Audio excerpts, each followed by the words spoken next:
Quantum mechanics की lecture series में doctor Arvind Sharma, associate professor in physics, government Dungar college Bikaner, आपका स्वागत करता हूं। आज श्रोडिंगर इक्वेशन का जो टॉपिक चल रहा था उसे कंटिन्यू करेंगे। टाइम इंडिपेंडेंट श्रोडिंगर इक्वेशन में डिपेंडेंट इक्वेशन को कैसे बदलते हैं। जो कालाश्रित श्रोडिंगर समीकरण है उससे हमें काल अनाश्रित श्रोडिंगर समीकरण डिराइव करनी है। ये कैसे किया जाता है इसे हम आगे टाइम इंडिपेंडेंट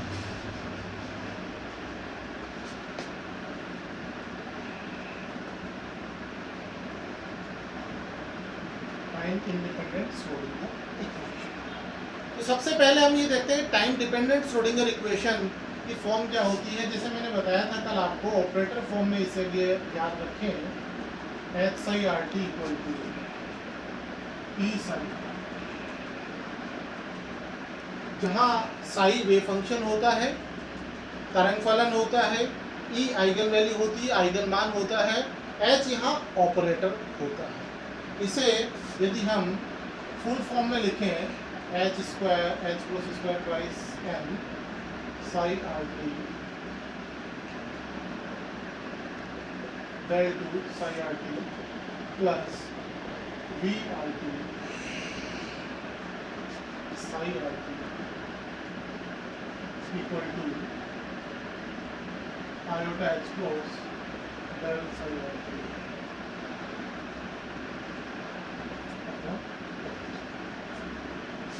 ये फुल फॉर्म है।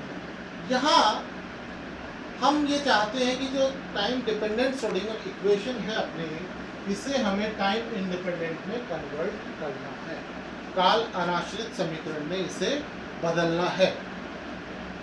अब इसे जब हम बदलना चाहें तो बदलने के लिए हमें क्या करना पड़ेगा। जो ये इक्वेशन है ये डिफरेंशियल इक्वेशन है, अवकलन समीकरण है, और इस अवकलन समीकरण को में हमें सेपरेशन ऑफ वेरिएबल टेक्निक लगानी पड़ेगी। कौन सी टेक्निक लगानी पड़ेगी? सेपरेशन वेरिएबल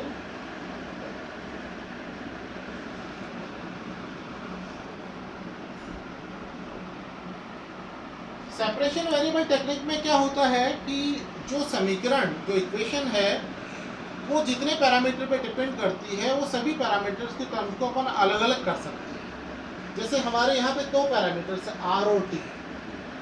यदि हम इस समीकरण में इस तरह से कर लें कि इस समीकरण को डिवाइड कर दें, लेफ्ट हैंड साइड में T की टर्म ले लें, राइट हैंड साइड में R की टर्म ले लें, अर्थात हमने वेरिएबल्स को सेपरेट कर दिया। ऐसा करने से इसको हम आगे हल कर सकते हैं। दो इक्वेशन बन जाएगी, दोनों इक्वेशन को सेपरेटली हल कर सकते हैं और उस तरह से इसका सॉल्यूशन किया जा सकता है। तो जैसे यहाँ पर साई RT जो वेव फंक्शन है, इसको यदि दो वेव फंक्शन के फॉर्म में ले लें कि आपके एक वेव फंक्शन, तो इसमें हम ये ऐसा कर सकते हैं कि इसको तो कैपिटल साई ले लेते हैं, ये तो हो गया कैपिटल साई, और R का फंक्शन है वो स्मॉल साई ले लेते हैं, और T का फंक्शन ले लेते हैं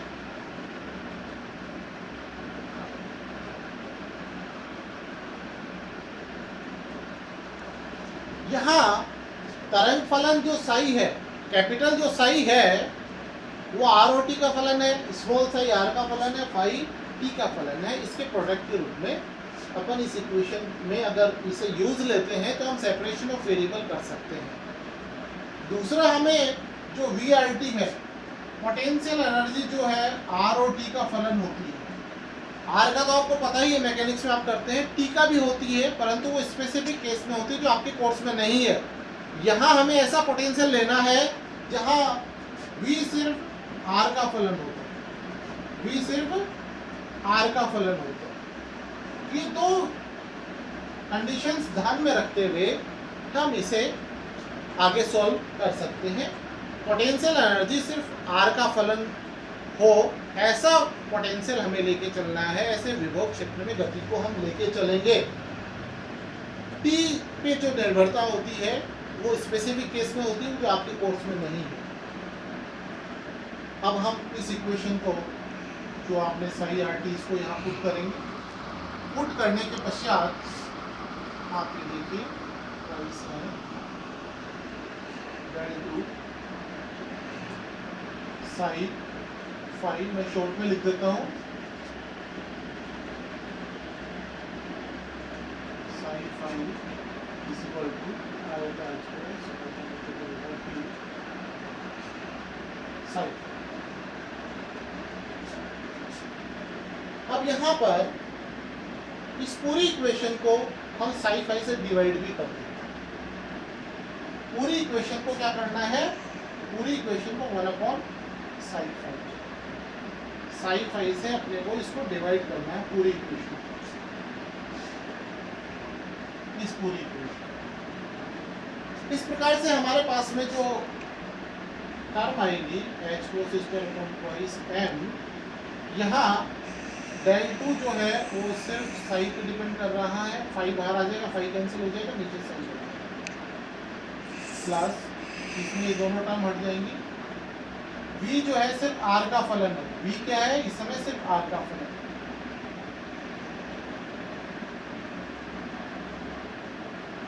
delta phi upon phi delta.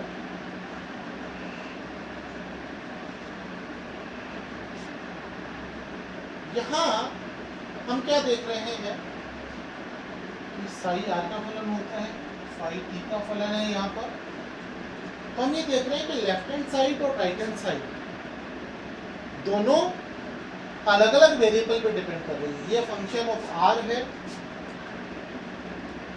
ये फंक्शन ऑफ टी, ये फंक्शन ऑफ टी, और दोनों इक्वल है। Left hand side T R पर निर्भर कर रहा है, राइट हैंड साइड टी पे निर्भर कर रहा है, और फिर भी हम कह रहे हैं दोनों बराबर है। मान लीजिए मैंने आर बदल दिया, आर बदलने से लेफ्ट हैंड साइड बदल जाएगी, अगर मैंने टी बदला तो राइट हैंड साइड बदल जाएगी। तो फिर ये इक्वल कैसे हो सकते हैं? इक्वल एक ही कंडीशन पे हो सकते हैं, ये किसी कांस्टेंट के बराबर हो, किसी कांस्टेंट के बराबर हो, किसी स्थिर राशि के बराबर हो, तभी ये इक्वल हो सकते हैं। और यहाँ ये जो कांस्टेंट राशि होती है वो ई की यूनिट, एनर्जी की यूनिट में होती है, इसे ई लिया जाए। इसे अगर हम ई ले लें उसके पश्चात हम इसको आगे सॉल्व कर सकते हैं। दोनों इक्वेशंस को हम सेपरेटली लिख सकते हैं, दोनों इक्वेशन सेपरेटली आ जाएंगे आपके पास में। पहली इक्वेशन यदि देखें h cross square upon y सैन del two psi r upon psi r plus v r equal to e. यहाँ ये टर्म कन्वर्ट हो जाएगी h cross square upon y सैन del two psi r plus v r psi are.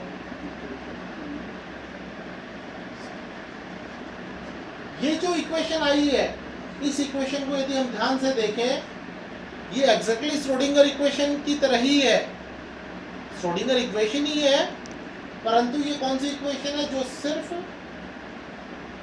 Time independent है, अर्थात ये सिर्फ स्थिति पोजीशन पे डिपेंड कर रही है।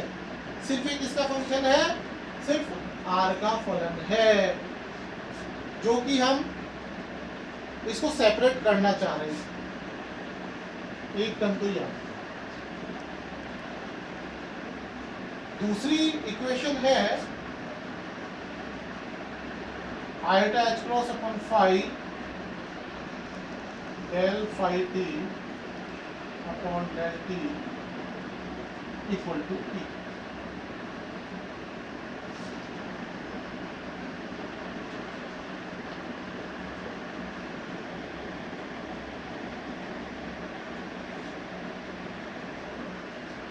यहाँ से इसको सोल्व किया जा सकता है, delta phi t phi equal to minus iota E upon H cross. इस प्रकार से इसको अगर अपन इंटीग्रेट करें तो इंटीग्रेशन में पता है left hand side log phi के बराबर हो जाती है, right hand side minus iota E t upon H cross हो जाती है, प्लस सम कांस्टेंट आता है। उस कांस्टेंट को अगर अपन लें C की फॉर्म में तो ये जो इक्वेशन है, इस इक्वेशन से हमें सॉल्यूशन मिल जाएगा C e की power minus iota E t upon H cross. और इसका जो सॉल्यूशन था, इसका सॉल्यूशन हमारे पास में साइन r, इस इक्वेशन का जो सॉल्यूशन है वो साइन r। इस प्रकार से जो हमारे पास में जो सॉल्यूशन है, सॉल्यूशन किस फॉर्म में आ जाएगा, हमारे पास में जो सॉल्यूशन है, टोटल सॉल्यूशन है, दैट मींस जो कैपिटल फाई है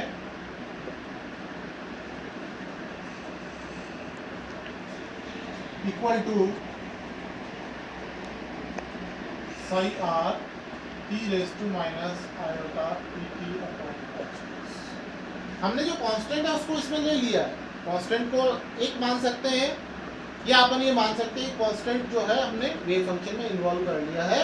इस प्रकार से जो सॉल्यूशन आया है वो सॉल्यूशन है टाइम डिपेंडेंट श्रोडिंगर इक्वेशन। और हमारा उद्देश्य क्या था, हमारा उद्देश्य ये था कि इस इक्वेशन को हमें टाइम इंडिपेंडेंट श्रोडिंगर इक्वेशन में बदलना है। तो टाइम इंडिपेंडेंट श्रोडिंगर इक्वेशन में हमने इसको कन्वर्ट कर लिया है और ये फॉर्म आपके सामने है। This equation is known as time independent Schrodinger equation. इसको याद रखने का भी वही तरीका है। अगर अपन देखें, इस बार हैमिल्टनियन ऑपरेटर r का फलन है, साई r का फलन है, और E जो है वो कांस्टेंट है। E यहाँ पर कांस्टेंट है, टाइम का फलन नहीं है जैसे इसमें होता। यहाँ E कांस्टेंट है, आइगन वैल्यू टर्म जो अपन लेते हैं।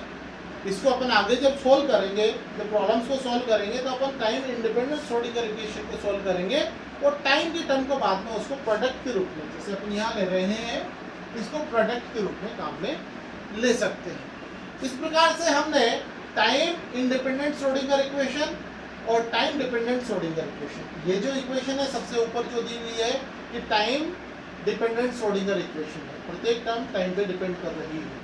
और यहाँ ये जो इक्वेशन है नंबर 2 लिख लीजिए इसको, ये इक्वेशन जो है टाइम इंडिपेंडेंट श्रोडिंगर इक्वेशन है जो समय पे निर्भर नहीं करती। ये है कालाश्रित श्रोडिंगर समीकरण, ये काल अनाश्रित श्रोडिंगर समीकरण।